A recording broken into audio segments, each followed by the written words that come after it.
제2여전도 회장님신 이지한 권사님께서 성경 봉독을 해주시겠습니다. 디모데전서 1장 2절로 14절 말씀입니다. 믿음 안에서 참 아들된 디모데에게 편지하노니 하나님 아버지와 그리스도 예수 우리 주께로부터 은혜와 긍휼과 평강이 내게 있을지어다. 내가 마게도냐로 갈 때에 너를 권하여 에베소에 머물라 한 것은 어떤 사람들을 명하여 다른 교훈을 가르치지 말며 신화와 끝없는 족보에 몰두하지 말게 하려 함이라. 이런 것은 믿음 안에 있는 하나님의 경륜을 이룸보다 도리어 변론을 내는 것이라. 이 교훈의 목적은 청결한 마음과 선한 양심과 거짓이 없는 믿음에서 나오는 사랑이거늘 사람들이 이에서 벗어나 헛된 말에 빠져 율법의 선생이 되려 하나 자기가 말하는 것이나 자기가 확증하는 것도 깨닫지 못하는도다. 그러나 율법은 사람이 그것을 적법하게만 쓰면 선한 것임을 우리는 아노라.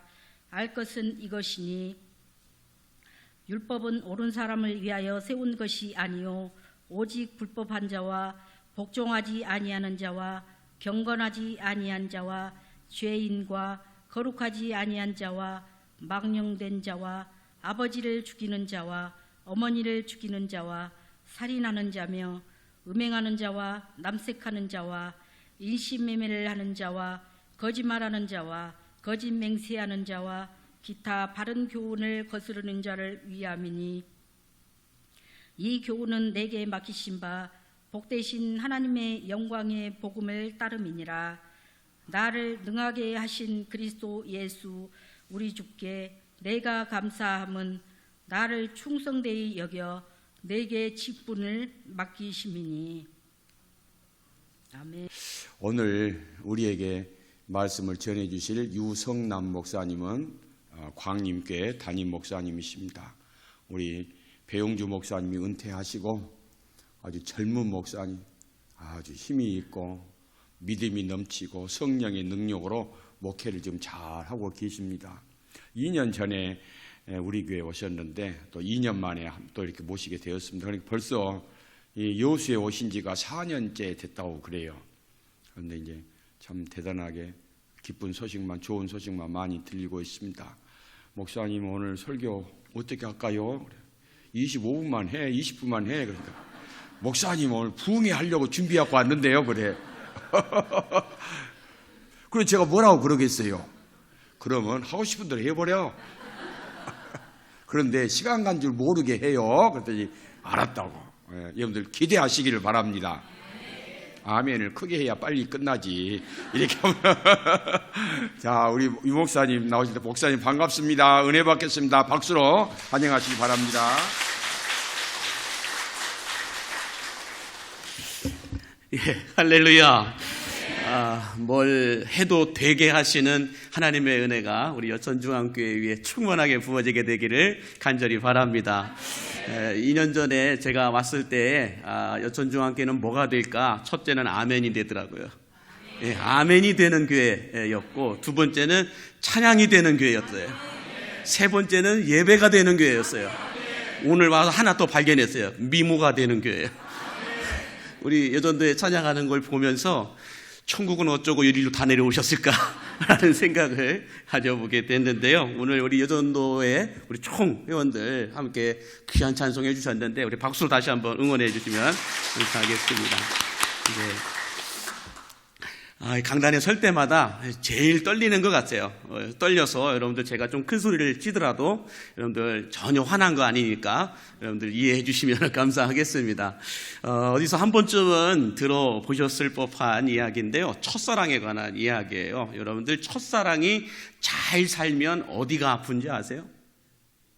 첫사랑이 잘 살면 배가 아프다라고 얘기합니다. 그러면 첫사랑이 못 살면 어디가 아플까요? 첫사랑이 못 살면 가슴이 아프다라고 얘기합니다. 그럼 첫사랑이랑 같이 살면 어디가 아플까요? 골치가 아프다라고 이야기들을 하시는데 제가 이 이야기를 저희 교회 은퇴하신 권사님에게 물었어요. 권사님, 첫사랑이 잘 살면 배가 아프고 첫사랑이 못 살면 가슴이 아프고 첫사랑이랑 같이 살면 골치가 아프다라고 하는데 권사님은 어디가 아프세요? 라고 얘기했거든요. 그 권사님이 첫사랑이랑 같이 살고 있었거든요. 그랬더니 권사님이 고민도 안 하고 저한테 얘기하세요. 뭐라고 하냐면, 목사님, 그냥 나이 들면 다 아파. 이렇게 얘기를 하시더라고요. 여러분, 끝날 것 같지 않았던 이 코로나가 이제 마무리가 되면서 여러분들 여기저기 안 아픈 곳이 없습니다. 우리 보면은 교회도 아프고 가정도 아프고 우리 인생도 아프고 사회적으로도 병들고 멍든 곳이 이곳저곳 한두 군데가 아닌 것 같은데요. 그러나 그럼에도 불구하고 길었던 이 고난의 터널을 지나 이제 다시 새롭게 기지개를 펴야 할 줄로 믿습니다. 우리 여천 중앙교회도 기지개를 피는 은혜가 있게 되기를 간절히 바랍니다. 그러기 위해서는 아멘이 돼야 돼요. 그러기 위해서는 찬송이 돼야 돼요. 그러기 위해서는 기도가 돼야 돼요. 오늘 여기 표를 보니까 4대 목표를 보니까 바른 예배를 드려서 하나님께 영광을 돌린다라고 말씀하는데, 예배가 되어야 할 줄 믿습니다. 예배가 되면 하늘도 열리고 예배가 되면 땅도 열리게 됨을 믿으시기 바랍니다. 그래서 여러분들, 하나님의 역사는 기도의 눈물이 흐르는 방향으로 흐른다라고 말씀들을 하시는데요. 우리 여천중앙교회도 눈물의 기도에 사람들이 있었기 때문에 그 눈물의 기도가 흘렀던 방향으로 여기까지 흘러온 줄로 믿습니다. 우리 최기현 목사님의 눈물의 기도가 흘렀던 방향으로 여기까지 여천중앙교회가 오게 된 줄로 믿습니다. 두 번째로요, 그 눈물의 기도가 모인 곳에서 하나님의 능력이 나타나게 됨을 믿으시기 바랍니다. 제가 여수에 와가지고 지금 4년째인데 많은 것들을 보고 배웠지만은 저는 뭘 배웠냐? 눈물의 기도가 모인 곳에는 언제나 기적과 능력이 나타났다라는 거예요. 저는 그래서 우리 여천중앙교회도 눈물의 기도들이 모인 그곳에 기적은 나타나고 능력은 나타나게 될 줄로 믿습니다. 지금까지 그래 오셨던 것처럼 앞으로도 그렇게 되어지게 되기를 주의 이름으로 간절히 축복합니다. 오늘 본문의 말씀은 비방자요, 박해자요, 폭행자였던 바울이라고 하는 사람이 어떻게 하나님으로부터 쓰임을 받게 되었는지 그 이야기를 우리에게 소개해주고 있는 내용인데요. 오늘 본문 우리 아까 2절부터 14절까지 되어 있더라고요. 제가 잘못 보낸 것 같아요. 저는 12절에서 14절만 이렇게 보낸 것 같은데 2절부터 쭉 읽어주셔서 너무 감사한데, 자, 우리 12절 말씀 같이 함께 보겠습니다. 시작. 나를 능하게 하신 그리스도 예수 우리 주께 내가 감사함은 나를 충성되이 여겨 내게 직분을 맡기심이니. 먼저 바울은 하나님께서 내게 직분을 맡기신 이유가 뭐라고 얘기합니까? 나를 충성되이 여겨서 내게 직분을 맡기셨다라고 말씀합니다. 하나님께서 사람을 쓰실 때 무엇을 보고 직분을 맡기고 무엇을 보고 사명을 맡긴다고 말씀하세요? 충성이다라는 거예요. 여러분, 일반 회사나 기업에서 사람을 쓰기 위해 이 일꾼들을 뽑을 때도 이 사람이 어느 정도의 스펙을 갖고 있냐, 어느 정도의 배경을 갖고 있느냐보다도 우리 회사에서 얼마나 성실하게 충성할 수 있느냐를 먼저 본다라고 말합니다. 다시 말해서요, 얼마나 똑똑한가 보다도 얼마나 성실한가를 보겠다라는 거예요. 그래서 이 기업을 운영하시는 분들이나 책임의 자리에 계셨던 분들에게 인생에서 가장 힘들고 어려웠던 때가 언제입니까? 이 기업을, 이 회사를 운영하면서 힘들고 어려웠던 때가 언제입니까? 라고 물어보면 이구동성으로 이렇게 말씀하세요. 충성 없는 제주꾼을 만났을 때가 가장 힘들었습니다라고 얘기해요. 무슨 말씀일까요? 제주는 많은데 성실한 충성이 없다라는 거예요. 요 근래 이단들도 이 방법을 사용할 때가 참 많이 있습니다. 재주 많고 능력 있는 사람들을 교회 안으로 슬쩍 집어넣어가지고 온갖 다양한 일들을 처음에는 감당하게 합니다. 그러면 교회들은 그 재주만 보고 교회 안에 중요한 일들을 그 사람에게 다 맡겨버리죠. 그러다가 나중에 심한 고통을, 진통을 겪고 심한 홍역을 치루는 이런 교회들이 한두 군데가 아니다라는 것을 알 수가 있습니다. 자, 그러면 여러분, 하나님께서 맡기신 다양한 이 직분들과 역할들을 우리가 제대로 감당하기 위해서는, 충성을 제대로 감당하기 위해서는 어떻게 해야 될까? 그 첫 번째는 따라해 보세요. 올바른 방향성이 필요하다. 예, 올바른 방향성이 필요하다라고 말하는데 13절에 보니까요, 오늘 본문 이렇게 말씀합니다. 내가 전에는 비방자요 박해자요 폭행자였으나 도리어 긍휼을 입은 것은 내가 믿지 아니할 때에 알지 못하고 행하였음이라 라고 말씀합니다. 오늘 본문에 나오는 이 바울은 체질적으로 여러분 충성스러운 사람이었어요. 그러나 하나님께 충성한다라는 명분으로 바울이 사울이었을 때 했던 일들은 어떤 건가요? 예수 믿는 초대교회 성도들을 핍박하고 잡아다가 옥에 가두는 일을 하면서 이것이 자신은 하나님께 영광을 올려드리는 일이다, 영광을 올려드리는 행동이다라고 이 바울은 생각했다라는 것입니다. 그러나 방향이 잘못된 열심과 열정은 여러분 오히려 복음의 걸림돌이 될 때가 많다라는 거예요. 자, 그러면 바울이 왜 자신이 이런 어리석은 행동을 했다라고 말씀합니까? 충성이 없어서가 아니라 알지 못해서 비방자가 되고 핍박자가 되고 박해자가 되었었다라고 말하고 있습니다. 알지 못했다라고 말하고 있는데, 여러분 이단에 빠지신 분들을 만나보시면은 그분들이 신앙이 부족하고 충성이 없는 것이 아니에요. 그분들은 다른 복음을 듣고 잘못된 방향성으로 가고 있을 뿐이지 그들의 충성과 신앙은 무서울 정도로 크고 놀랍다라는 거예요.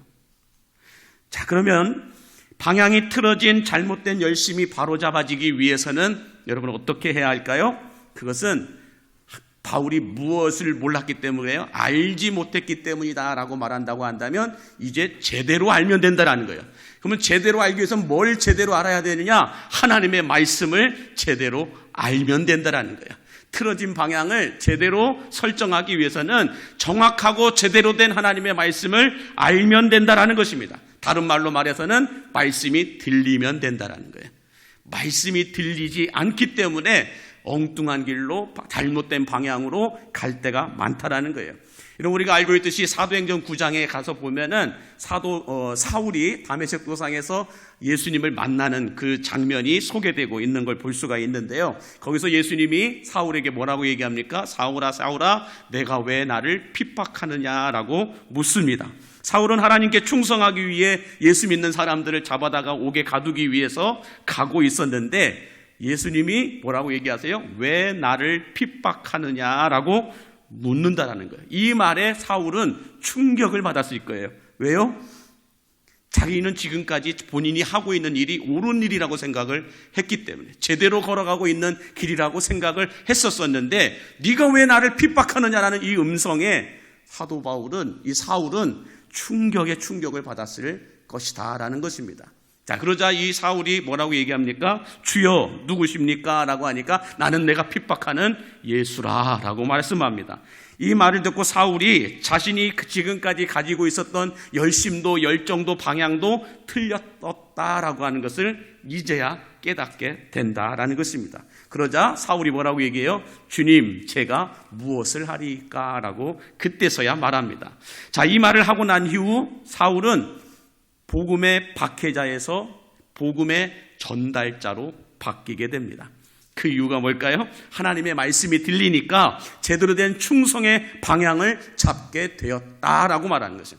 저는 그래서 여러분들이 예배 드리는 것에 목숨 걸지 말고요, 하나님의 말씀을 듣는 일에 목숨을 걸 수 있게 되기를 바랍니다. 예배는 30년 40년 드렸는데 말씀이 들리지 않으면 엉뚱한 방향으로 간다라는 거예요. 엉뚱한 길로 간다라는 거예요. 그러므로 말씀이 들리는 은혜가 있게 되기를 바랍니다. 자, 여러분 바울의 이 고백이 오늘 우리에게 주는 교훈이 있는데 그 교훈이 뭘까? 말씀 없는 충성은 비방자가 되고 박해자가 되고 폭행자가 된다는 거예요. 말씀을 모르는, 말씀이 없는 충성과 열심은 이런 일들이 일어난다는 거예요. 그래서 여러분 크게 충성해야 하는 사람들일수록 들려야 하는 말씀의 범위가 넓어져야 할 줄로 믿습니다. 책임이 무거운 사람들일수록 말씀을 더 가까이 해야 할 줄로 믿습니다.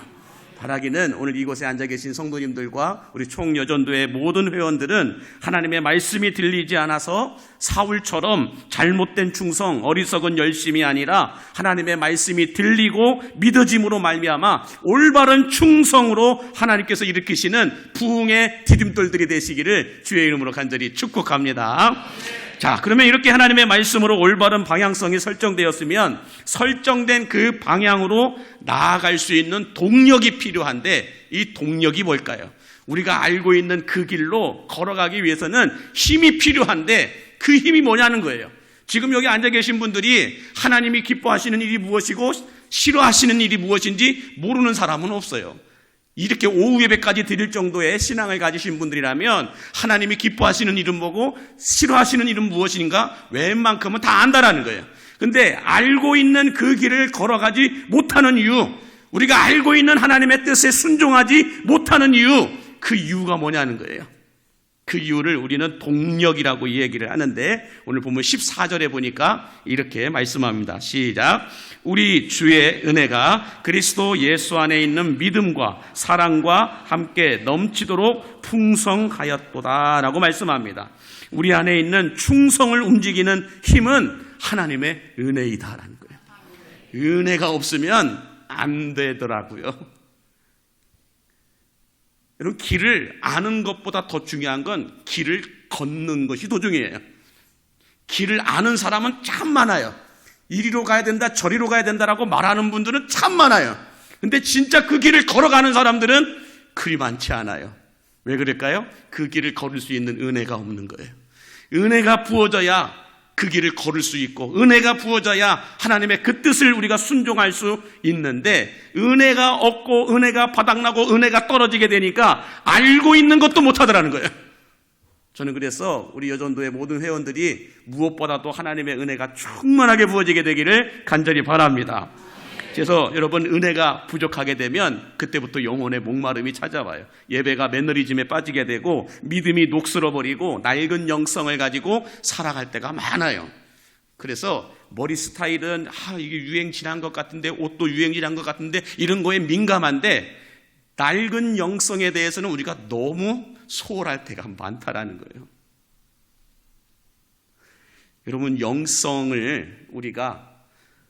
영성의 온도를 올려야 된다라고 말하는데 지금 여기 예배당 온도가 높잖아요. 그러다 보니까 제가 땀이 나는데 여러분, 영성의 온도가 올라가면 어떤 일들이 일어나는지 아세요?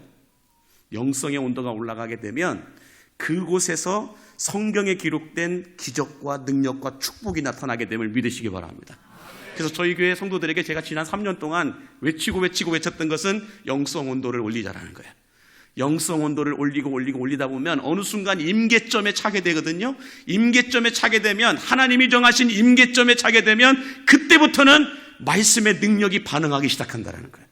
우리가 자판기를 보면 1,000원짜리 음료수가 있고 500원짜리 커피가 있고 그러잖아요. 1,000원짜리 음료수는 1,000원을 넣을 때까지는 이 안에서, 자판기 안에서 반응을 안 해요. 900원까지 넣어도 반응 안 해요. 딱 1,000원이 들어가면 그때 반응이 일어나서 음료수가 뚝 떨어져요. 마찬가지로 우리가 영성의 온도를 올리다 보면은 하나님께서 정하신 임계점이 딱 찰 때가 있거든요. 그 임계점이 딱 차게 되면 그때부터 말씀의 능력이 반응하기 시작합니다. 성경에 기록되어 있는 능력들이 나타나기 시작하더라는 거예요.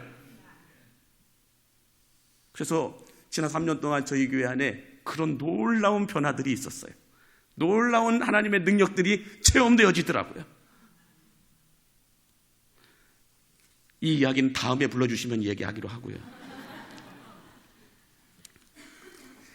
자, 여러분들, 우리가 알고 있듯이 이 속리산에 가면 정이품송 국보급 소나무가 하나 있어요. 근데 이 소나무가 어느 날 말라 죽어가게 되었다라는 뉴스가 나왔습니다. 그래서 산림청의 직원들이 총동원이 되었고 이 정이품송을 살려보기 위해서 여러 가지 방법들을 사용하는데, 저는 그 소나무를, 정이품송을 살리기 위해서 많은 사람들이 해충을 잡아주거나 영양제 주사를 놓을 줄 알았어요. 그랬더니 이 산림청의 직원들이 헬기를 띄우더라고요. 산림청 헬기를 띄워가지고 그 정이품송 위에서 최고급 양질의 영양제를 소나무 전체에다가 쫙 뿌리더라고요. 한번 쫙 뿌려주고 그 다음 와서 또 한번 쫙 뿌려주고 이것이 다큐멘터리식으로 쭉 진행이 되더라고요. 한 달 정도 지나고 난 후에 전기품송 이 소나무가 다 시들어서 메말라 죽어가던 것이 갑자기 싹 살아나는 것을 이 TV에서 본 적이 있는데, 여러분 이 전기품송 소나무가 살아난 비결이 여러분 무엇인지 아세요? 어떻게 해서 살아났을까? 양질의 영양제를 나무 전체에다가 뿌리고 나니까 여러분 나무 스스로, 이 전기품송 나무 스스로 해충을 이겨낼 수 있는 자생력이 생기더라는 거예요. 그리고 교회도 마찬가지입니다. 교회 안에 크고 작은 문제 없는 교회가 없어요. 다 있습니다. 근데 그 문제들을 하나하나 꼬집어서 풀어나가려고 하면 이 문제가 풀렸는가 싶으면 또 다른 문제가 생겨나고, 이 문제가 해결됐는가 싶으면 또 다른 문제가 발생하는 것이 교회더라고요. 그런데 여러분들 이 공동체 안에 숨어있는 해충 같은 문제들을 해결할 수 있는 방법은 뭐냐면, 교회 문제에 집중하는 것이 아니라 하나님의 은혜가 교회 안에 가득 부어지도록 거기에 집중하니까요, 교회 기관마다 부서마다 이 문제를 이겨낼 수 있는 영적인 자성력과 명령력이 생기더라는 거예요. 저희 교회도 보니까 제가 3년 동안 지나보니까요, 크고 작은 문제들이 여기저기서 얼마나 많은지 몰라요. 근데 교회 전체 안에 하나님의 은혜가 부어지도록 영성 온도를 올리니까는요, 여기 부서도 회복되고 저기 부서도 회복되고 교회가 전체적으로 자생력과 영적인 명령력을 가지고 회복이 되고 성장하더라는 거예요. 그러므로 여러분, 우리가 은혜 받는 일에 여러분들 목숨을 거셔도 괜찮습니다. 우리 여천중앙교회 전체 교육부서 안에, 전체 어떤 기관과 부서 안에 하나님의 은혜가 부어지도록 여러분들 집중하고 거기에 기도하고 거기에 목숨을 걸면 여러분 교회 전체적으로 영적인 자생력과 면역력이 생겨나게 되면서 여러분들 문제를 이기고 문제 그 위에서 역사하시는 하나님의 역사를 체험하고 경험하게 될 줄로 믿습니다. 자, 마지막으로 제가 이 은혜 안에 살다가 죽으려다가 살아났던 경우가 있었는데요. 여러분들 한 5년 전, 30년 전 이때만 하더라도 여러분 금융권에서 저를 상당히 VIP로 대접을 했던 적이 있었어요. 그래서 그냥 길거리에서 이렇게 주민등록증만 주면 카드를 만들어줬어요. 그냥 민증만 주면 그냥 카드를 다 만들어줬어요. 제가 신용이 그렇게 좋은 줄 알았어요. 그래서 카드를 만드는데 카드의 목적이 뭐예요? 소비에 있잖아요. 포인트에 있는 게 아니고 소비에 있어요. 그래서 이 카드를 만들어서 이렇게도 쓰고 저렇게도 쓰고 하다 보니까 카드가 이제는 현금 서비스를 받아서 쓰다 보니까 막히잖아요. 그래서 어쩔 수 없이 또 다른 곳에 가서 민증을 주니까 또 카드를 만들어줘요. 그래서 이 카드를 만들고 저 카드를 만들고 요 카드를 만들고 하니까 카드가 7개가 되더라고요. 카드가 7개가 돼갖고 요 카드에서 이렇게 맞고 요 카드에서 이렇게 맞고 해서 돌려막기식으로 20대 초반에 제가 겁도 없이 그렇게 했던 적이 있었어요. 그래서 이 카드 저 카드 계속 돌려서 맞고다 보니까 나중에는 금융권에서 다 막아버리더라고요. 그래서 처음에는 그렇게 저에게 얼마나 친절하게 배려하면서 그냥 이름만 쓰시면 돼요, 주소만 쓰시면 돼요 이렇게 하면서 카드를 다 만들어주더니 카드가 막히니까 이제는 이 10원짜리야, 이 50원짜리야, 80원짜리야 이렇게 십자수 자생아 막 이렇게 올라가더라고요. 제가 그때 이 새끼 전도사가 그때 전도사 때였으니까요. 아무것도 몰랐던 이 전도사가 그렇게 금융권으로부터 전화를 받아가면서 얼마나 많은 욕을 먹었는지 몰라요. 이렇게 찬양 인도를 하러 나와야 되는데 전화를 해가지고 지금 이번에 이거 안 되면 뭐 법적 제재가 갑니다, 뭐 압류가 들어갑니다, 뭐 이런 별별 얘기를 하면서 막 욕을 해대시는 거예요. 그래서 제가 그랬어요. 그냥 감옥에 넣으시라고요. 감옥에. 그렇게 욕을 먹고 앞에 나와서 찬양을 하려니 너무 힘들고 어려운 거예요. 찬양도 안 되고 얼굴도 굽고. 그래가지고 제가 정말 마음 먹고 이건 내 힘으로는 안 되는 거다, 하나님의 은혜가 필요하다, 그렇게 해가지고 금요일 저녁에 찬양 인도를 하고 딱 이제 목사님 말씀을 듣고 다 같이 통성으로 기도하는 시간에, 그때는 이제 바닥에 앉아서 대부분 기도를 했기 때문에 기도를 앉아서 하는데, 제가 강대상 바로 앞에서 여러분들 카드 7개를 가져와 갖고 7개를 깔았어요. 카드 7개를 다 깔아놓고 거기서 무릎 꿇고 기도하기를, 주여 태우카드, 주여 현대카드, 주여 태우캐피탈, 주여 현대캐피탈 그렇게 부르짖어 기도했거든요. 그랬더니 담임 목사님이 어떤 놈이 뒤에서 카드 하니까 이게 뭔 일인가 하고 이게 강대상에서 이렇게 뒤에 쳐다보시더라고요. 그러니까 이 새끼 전도사가 카드 7개를 펼쳐놓고 현대카드, 삼성카드, 대우캐피탈 뭐 하면서 카드 하니까 참 딱해 보였나 봐요. 그 다음 토요일 날 오전에 저를 부르시더니 이렇게 봉투를 주면서 급한 불부터 빨리 꺼. 그래서 그 받았는데 그 봉투를 다 열어보니까요, 세종대왕 100분께서 누워 계시는 거예요. 이야, 그래가지고 이걸 가지고 갚으려고 하는데 어땠어요? 택도 없었어요. 그래서 이건 뭐 교회도 은혜가 안 되고 저도 생활이 안 되고 이런 안 되겠다라고 해가지고 제가 담임 목사님께, 목사님 제가 이런으로 인하여서 더 이상 사역을 하지 못하겠습니다. 그래서 사역을 내려놓고 빚부터 갚아야겠습니다. 이렇게 해가지고 목사님께 양해를 구하고 사임을 하고 이제 돈을 벌려고 제가 어디로 들어갔냐, 안산에 가면 이 시화공단의 노송가구라고 있어요.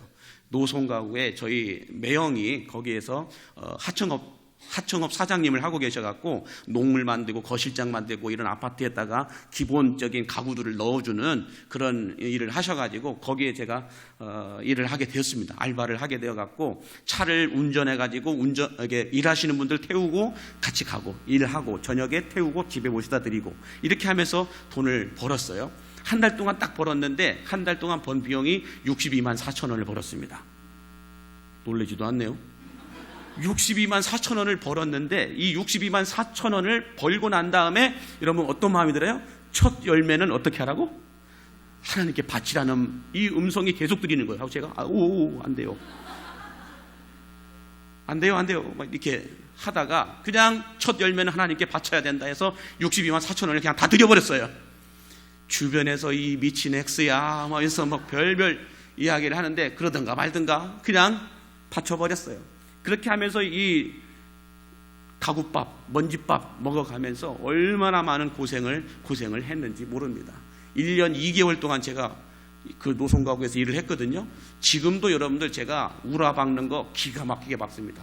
타카를 따다다다다다 박는 거 거실장 박고 이 밸런스 맞추는 것부터 시작해가지고 웬만한 가구도 제 손에서 만들어질 수 있을 정도의 그 느낌이 아직 남아있어요. 자, 그렇게 1년 2개월 동안 제가 돈을 벌었어요. 여러분들 갚았을까요? 못 갚았을까요? 그 믿음은 어디서 나오시는 거예요? 못 갚았어요. 배보다 배꼽이 더 컸어요. 이게 여러분들 이자가 이자를 낳고 이자가 이자를 낳고 마태복음 1장에 보면 누가 누굴 낳고 누가 누굴 낳고인데 저는 대우캐피탈이 현대캐피탈을 낳고 현대캐피탈이 요캐피탈을 낳고 계속해서 이자가 이자를 낳고 이자가 이자를 낳고 그렇게 하다가 배보다 배꼽이 더 커져 버렸어요. 그래서 천부여 의지 없어서 손 들고 옵니다. 주 나를 박대하시면 나 어디로 가오리까라는 심정으로 다시 그 교회 목사님을 찾아갔어요. 그래서 목사님께 목사님 하니까 못 갚았구나 말씀을 하시면서 다시 받아주셨어요. 자, 다시 받아주셨는데 그 전에 1년 전에 제가 이 사임을 하기 전에 저기 이 밑에 지방 여수 여기 밑에 자락에서 연락이 왔어요. 뭔 연락이냐면 그때 제가 여러분들 이렇게 보여도 찬양 사역자였잖아요. 찬양 사역자였기 때문에 이렇게 연합 캠프라든지 연합 집회들을 다니면서 이렇게 찬양 인도를 해줬던 그런 어떤 사역을 했었었는데 이 밑에 동네 뭐 여기서 말씀드려도 되겠네요. 창원이라는 동네에서 연락이 왔어요. 그래서 유성남 전도사님이시죠? 네, 맞습니다. 그랬더니 저희 이 창원시에서 연합회 청년 집회가 있는데 오셔서 찬양 인도를 해주실 수 있습니까? 라고 얘기했는데 그때 1년 전에는 제가 하나님 앞에 뭘 서원했어요? 사역을 하지 않고 돈을 벌기로 하나님 앞에 사역을 하고 멈췄던 적이에요. 그래서 제가 그분에게 죄송합니다. 제가 올 1년 동안은 사역을 안 하기로 하나님 앞에 서원을 했기 때문에 제가 필요하시다면 1년 후에 다시 전화를 해주세요. 그렇게 하고 끊었어요. 그 1년이 지났어요. 돈을 못 벌었다고 했잖아요. 다시 그 교회로 들어가서 다시 전도사 사역을 했습니다. 근데 정말 여러분 1년 후에 연락이 왔을까요? 안 왔을까요? 그 믿음대로 될지어다. 연락이 왔어요. 연락이 다시 와가지고 유성남 전도사님이시죠? 예, 맞습니다. 이번에도 우리 창원에서 집회를 하는데 이번에는 오실 수 있나요? 제가 뭐라고 했을까요? 예! 갑니다. 그래가지고 제가 기타 하나 들고 인천에서 버스를 타고 고속버스를 타고 창원까지 오는데 정말 가깝더라고요. 자다가 일어나도 다시 자다가 일어나도 다시 화장실 가라고 운전기사 아저씨가 깨우더라고요. 화장실 갔다 와. 화장실 갔다가 와서 또 타고 저 자고 일어나도 다시 왜 이렇게 먼지. 그래서 창원 이 고속버스 터미널에 도착을 했어요. 도착을 딱 했는데 이야 정말 여러분들 내리기 싫었어요. 왜 그러냐면 시커먼 남자 3명이 딱 바깥에서 서 있는데요. 현수막을 좀 그럴듯하게 만들었으면 괜찮은데 전지를 오려가지고 붙여가지고 현수막을 이렇게 만들어갖고 서 있더라고요. 환영 유성남 전도사님 그렇게 써 있더라고요. 내릴까 말까 여기까지 온 것이 또 그래서 내렸어요. 기타 들고 가갖고 안녕하세요 인사 제가 유성남 전도사입니다 하니까 그 시커멓게 생긴 남자 한 분이 와 환영합니다 막 이러시더라고요. 그래서 너무 어렵습니다 빨리 가시죠 라고 속으로 이렇게 마음을 갖고 제가 이제 차를 타고 숙소로 먼저 가게 됐는데 여러분 차가 어떤 차인지 아세요? 여러분들 아마 못 타보셨을 거예요. 그랜다이저예요. 그랜다이저를 타봤어요. 근데 그랜다이저가 뭔지 모르시죠? 그랜저 처음 나왔던 거. 그 그랜다이저를 탔는데 여러분들 제가 태어나서 그 그랜저를 처음 타봤잖아요. 뒤에 딱 타라고 했는데 딱 탔는데 여러분 의자가요 보통 시트가 아니에요. 타는데 뭔 버튼 하나 눌렀는데 의자가 앞으로 쭉 가더라고요. 또 누르니까 의자가 뒤로 쭉 빠지더라고요. 이게 너무 신기해갖고 숙소까지 계속했어요. 계속 그렇게 하다가 창원에 호텔에 도착을 했습니다. 도착을 해가지고 뭐 카운터로 가지도 않더라고요. 바로 엘리베이터 타고 숙소로 올라갑니다. 숙소로 올라갔는데 와 거기 저를 데리고 의전하러 오셨던 그 집사님이 여러분들 진짜 대박이에요. 여기 여수는 그런 거 없을 것 같은데 딱 카드를 대니까 문이 열려요. 카드를 대니까 문이 열려요. 저 때는 쇠대 갖다가 열어야 하잖아요.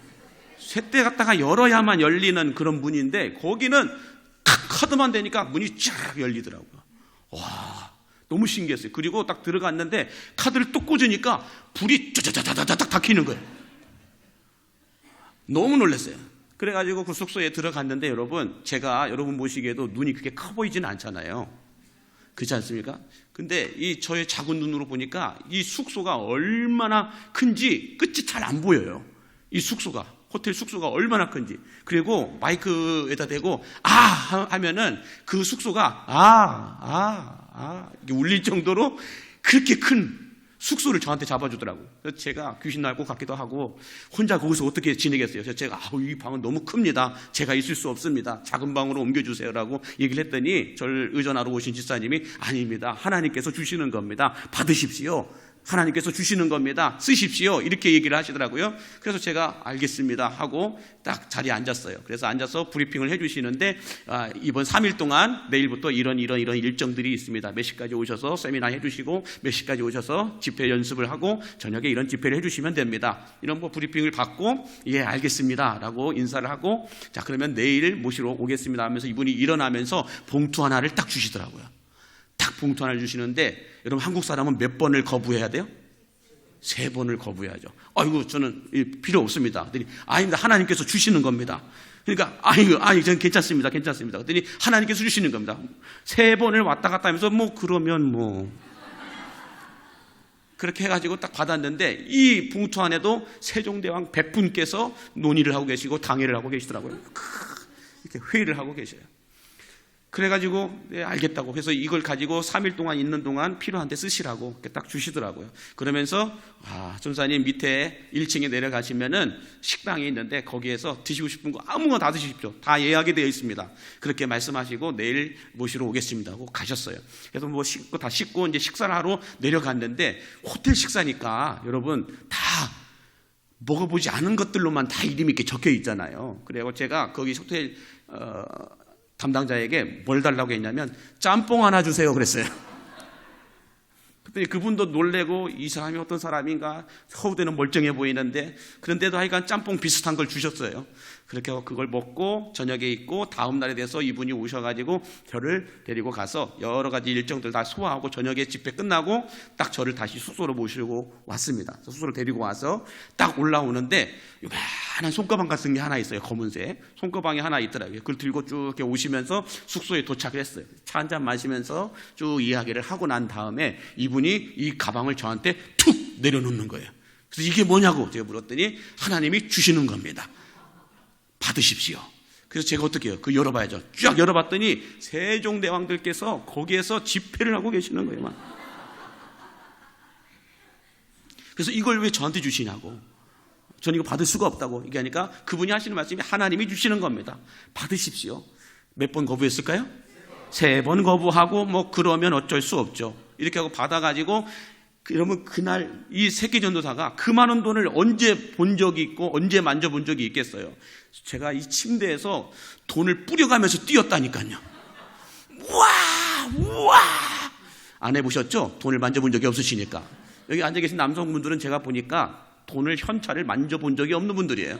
왜요? 다 그냥 통장으로 들어가니까 현찰을 만져본 적이, 저도 그래요. 지금까지 20년이 넘는 이 목회자 생활을 해오지만 한 번도 현찰을 본 적이 없어요. 다 통장으로 들어가니까. 그런데 그때는 여러분들 현찰을 만지니까 얼마나 이게 그냥 아드레날린이 확 올라오면서 돈을 뿌렸어요. 그리고 다시 또 다 모아가지고 이걸 어디다 놓지? 베개 밑에다 놓을까? 여기다 침대 밑에다 놓을까? 별별 생각을 진짜 촌티는 다 냈어요 혼자. 그래서 어디다 놓은지 아세요? 화장실 가면은 그 뚜껑이 있잖아요. 화장실 변기란에 화장실 천정에 뚜껑이 열려 있는 데가 있어요. 그걸 열고 그 위에다 올려놨어요. 딱 올려놓고 난 다음에 다음 날이 됐습니다. 또 집회 일정 다 끝났어요. 딱 오는데 그 집사님이 그 가방을 또 갖고 오는 거야. 그 뒤 따라오면서 뭐 하는 말씀 하는데 아무 소리도 안 들려요. 저게 뭘까? 어제 그걸까? 별별 소리가 생각이 다 들리는 거예요. 앉았습니다. 대화를 나누는데 제가 폭 놓기를 기다리고 있었어요. 폭 놓으시더라고요. 그래서 이게 뭡니까? 하나님이 주시는 겁니다. 받으십시오. 그 말이 떨어지기 전에 제가 열었어요. 또 열었더니 거기에 누가 계세요? 세종대왕께서 계세요. 세종대왕께서 훈민정음을 만들고 계시더라고요. 막 거기서 막. 그래서 다시 또 이걸 왜 주십니까? 아니되옵니다. 그렇습니다. 아니됩니다. 이렇게 하다가 3번 거부하고 받고 다시 또 모아놨어요. 마지막 날이 됐습니다. 마지막 날에 집회가 다 전대에 끝났는데 집회에 참여했던 어떤 분이 찾아오셔가지고 저를 만나고 싶다라고 얘기하셨나 봐요. 저 만나가지고 얘기하는데 오늘 예배하고 기도하는 가운데 하나님께서 전도사님에게 양복 한 벌을 해드리라는 감동을 주셨대요. 그래가지고 이 관계자와 함께 이걸 어떻게 해야 됩니까? 라고 얘기했는데 양복 한 벌을 해드리라는 감동을 주셨대요. 그래서 제가 몇 번 거부했을까요? 믿음이 대단하세요. 3번 거부를 했어요. 그런데도 아닙니다. 하나님이 주시는 감동입니다. 성령께서 주시는 감동입니다. 그래서 제가 어떻게 했을까요? 그러면 허리 재세요. 여기도 재시고. 그래서 제가 그때 처음으로 양복을 해서 입었는데 그때 옷이 미켈란젤로. 아시는 분은 아실 거예요. 그 어떤 매장에서 양복을 한 벌 해 입게 됐습니다. 다 집회가 끝나고 난 다음에 마지막 저녁 식사하는 자리가 있어가지고 식사를 하러 모여가지고 다 있는 자리에서 제가 그 가방 다 들고 다 해가지고 왔어요. 다 와가지고 그 식사하는 저를 의존했던 집사님한테 그냥 푹 내려놨어요. 딱 내려놓은 다음에 저는 이거 못 받습니다. 그냥 저한테 책정되어져 있는 금액만 주세요. 책정되어 있는 사례만 주세요. 라고 딱 부탁을 드렸어요. 그랬더니 그 집사님이 기겁을 하면서 아니라고. 하나님이 주시는 거기 때문에 꼭 받아가셔야 된다라고. 그래서 아니라고. 이건 전 받을 수 없다라고. 저에게 책정된 사례만 주십시오라고 얘기를 했더니 저를 의전하러 나오신 집사님이 이런 말씀을 하세요. 전사님, 혹시 1년 전에 제가 전화드렸던 거 기억나시나요? 라고 얘기를 하더라고요. 예, 기억이 납니다. 라고 얘기를 했어요. 그랬더니 1년 전에 본인이 있었던 상황을 쭉 설명을 해줬어요. 본인이 사업을 하다가 실패를 했었다고 얘기하더라고요. 사업에 실패하고 난 다음에 어디 나갈 수도 없고 나갈 돈도 없고 그래가지고 집에서 그냥 지낸다가 저녁에 잠을 자는데 새벽에 하나님이 깨우시더라는 거예요. 새벽에 하나님이 깨우셔서 기도하게 만드시는데 기도하는데 어떤 시커먼 남자 한 명만 보이더라는 거예요. 그래서 그 다음 날도 또 하나님이 깨워서 기도하게 하시는데 시커먼 남자만 보여주고 그 다음 날도 그래서 하나님께 물었대요. 하나님, 도대체 저 시커먼 남자가 누구길래 저에게 계속 보여주시는 겁니까? 라고 묻고 물었대요. 그랬더니 하나님께서 어떤 감동을 주시는데 뭐라고 얘기하냐면, 너는 이제부터 내 사랑하는 아들이 괴로워하고 힘들어하고 있으니 내 사랑하는 아들을 위해서 너의 10의 1조 외에 또 다른 10의 1조를 예비해놔라 라고 말씀하시더래요. 근데 그 집사님, 주님, 제가 지금 사업이 망해가지고 아무것도 못하고 있고 집에만 이렇게 있는 거 모르십니까? 그러면 이 사람이 누굽니까? 라고 물었대요. 그랬더니 하나님의 주특기, 침묵, 아무것도 말씀 안 해주시더래요. 그래서 이 사람이 누구인지 고민하다가 어느 날 이 연합 집회를 위해서 회의가 있어서 거기를 가는 과정 가운데 길을 가는데 평상시 항상 가리던 길인데 그 길 가운데 뭘 발견했냐? 성남 세탁소를 발견했대요. 성남 세탁소를 보는 순간 성남이라고 하는 이름이 확 들어오라는 거예요. 그래가지고 저게 뭔가, 왜 성남이라는 이름에 내가 이렇게 가슴이 뜨거워지는가 몰라가지고 그런가 보다 하고 딱 회의를 하러 갔는데, 이번에 창원 집회를 위하여서 찬양사역자들을 우리가 누구를 모실까? 라고 리스트를 짰는데 거기에 누가 있어? 유성남이 있는 거예요. 그래가지고 이분이 이거네? 이 사람이네? 그래갖고 다짜고 다 필요 없어, 이 사람이야. 그래갖고 전화를 했는데 어쩌라고요? 1년 후에 다시 하라고 1년 후에 다시 불러달라고 얘기를 했다라는 거예요. 그래서 뭐 이런 사람이 다 있나 해서 그냥 잃어버렸대요. 잃어버리고 난 다음에 이 집사님이 작은 구멍가게 하나를 시작을 했다라고 합니다. 5평도 안 되는 작은 구멍가게 하나를 시작했는데, 그때부터 소문이 나기 시작하고 SNS에 퍼지기 시작하고 입소문이 나기 시작하고 사람들이 줄 서서 이 가게를 찾아오기 시작하더라는 거예요. 그래가지고 여러분, 그분이 저한테 만들어 놓은 그 돈이 한 30년 전이에요. 3,600만 원을 주셨어요. 그러면 이분은 1년에 얼마를 번 거예요? 저한테 준 3,600만 원에 그분의 3,600만 원 11조를 합하면, 여기는 돈하고는 그게 크게 감동이 없으신 분들이거든요. 7,200만 원이 이분의 11조인 거예요. 이분의 11조가 7,200만 원. 그러면 하나님이 이 사람에게 1년 동안 7억 2천만 원을 버는 그런 축복을 해주셨다는 거예요. 그렇게 하면서 이건 하나님이 주시는 겁니다. 전사님 때문에 제가 산 겁니다. 그러면서 이건 하나님의 은혜이니 받으십시오.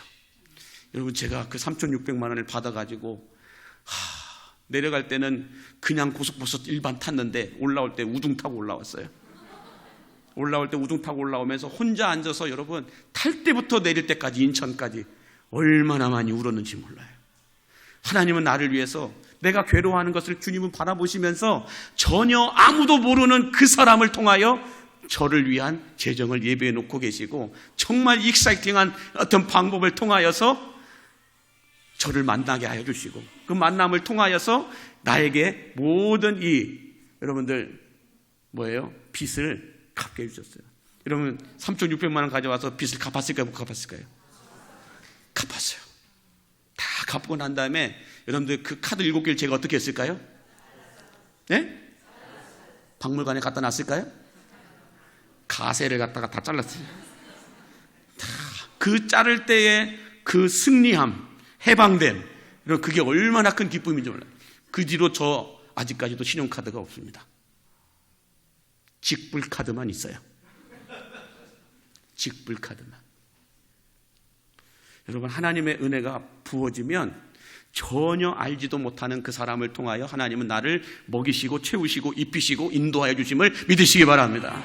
그래서 여러분들 기관도 부산도 교회도 은혜 받는 일에 집중하게 되면 하나님이 하나님의 방법으로 바꿔놓더라고요. 여러분, 이거 인간이 만들 수 있는 계획이에요? 인간이 만들어 놓을 수 있는 플랜일까요? 전혀 알지도 못하는 사람을 통하여 나의 이 빚을 갚도록 준비해 놓으신 것, 있을 수 없는 일이에요. 그 뒤로 전 재정 때문에 고민하지 않습니다. 재정 때문에 염려하지 않습니다. 왜요? 하나님이 또 다른 누군가를 예비해 놓으시고 준비해 놓으실 줄로 믿기 때문에. 그분이 최기현 목사님일까요? 최기현 목사님 아까 올라오기 전에 유자타를 타주셨는데 얼마나 달고 오묘한지.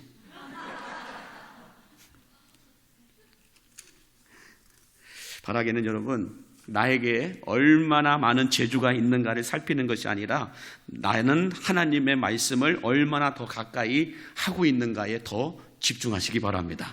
나는 어떤 자리에서 어떤 직분을 맡고 있는가에 하나님 집중하는 것보다 지금 나에게 하나님의 은혜가 부어지고 있는가, 여기에 더 집중하시기 바랍니다. 은혜 떨어지면 그때부터 불평도 나오고 불만도 나오고 원망도 나와요. 그러나 은혜가 충만하면 이것도 오케이 저것도 오케이예요. 아멘입니까? 그래서 저도 우리 광림의 성도들한테 은혜 받게 하니까 성도들이 이것도 오케이 저것도 오케이더라고요. 저는 우리 여천중앙교회 후에 제가 2년 후에 다시 올 겁니다. 목사님이 2년 후에 다시 불러주실 거기 때문에